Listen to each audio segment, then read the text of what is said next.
To be honest, I've never experienced or anticipated this grief ever.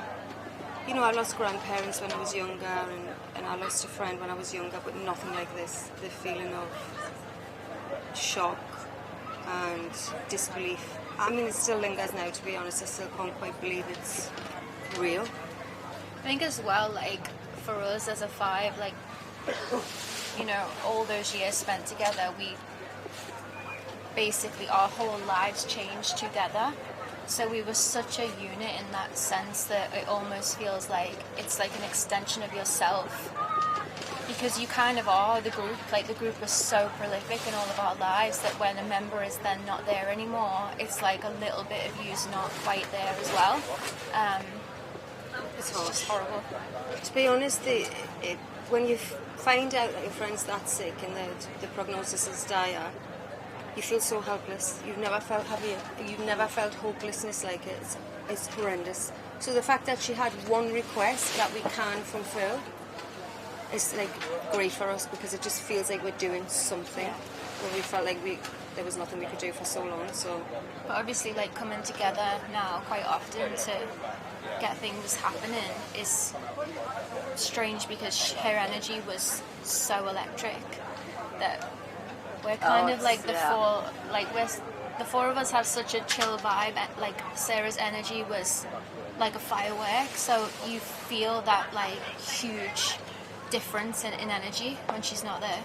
I think that for us right now, like, we don't feel like Girls Aloud. We don't feel like a band without Sarah. She, like I said just now, she was such a huge part of our energy that it doesn't feel like that. And it hasn't even been a year yet. Yeah, like, she's not. Doesn't feel like she's gone at all. But it doesn't feel like this time last year we were actually hanging out. We all met up last year. And she was there, and we were talking, and she didn't even seem that sick.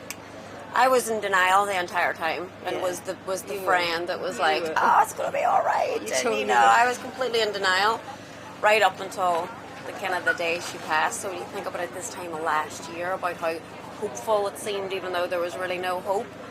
It's really a lot to kind of. I think as well, like, we were concerned of your denial. Like, I think for me, like, I felt like I'm worried for you that you're not so present in the reality of it. Everyone deals with grief in a situation like that totally differently. I was fully embracing it and talking to her about the afterlife, because I'm a huge believer. Nadine was like, "Oh no, we'll be on tour next year. We've got a 20th reunion to get on with, so you need to get yourself together. Get your glad rags on. You're going to do? Are you going to go Find short? your Are you going to costume. go long? What are we doing?" It's, everyone just handles it in their own way.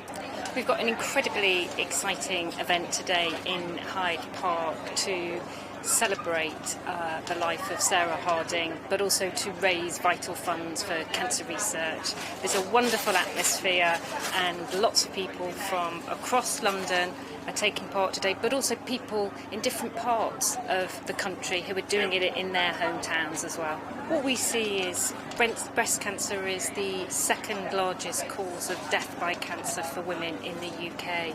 It's vital that we invest more money in understanding breast cancer, how to prevent, treat and diagnose it. And today's event is exactly about raising awareness, raising funds and coming together as a community to celebrate Sarah's life.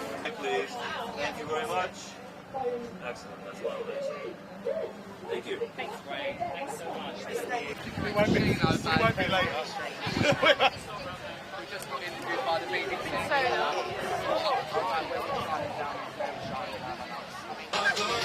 Hi everyone, Nicola here. If you're posting on social media today, make sure you use the hashtag raceforlife or Team Sarah. We want to see all them selfies and learn more about who you're racing for. Hey! On to the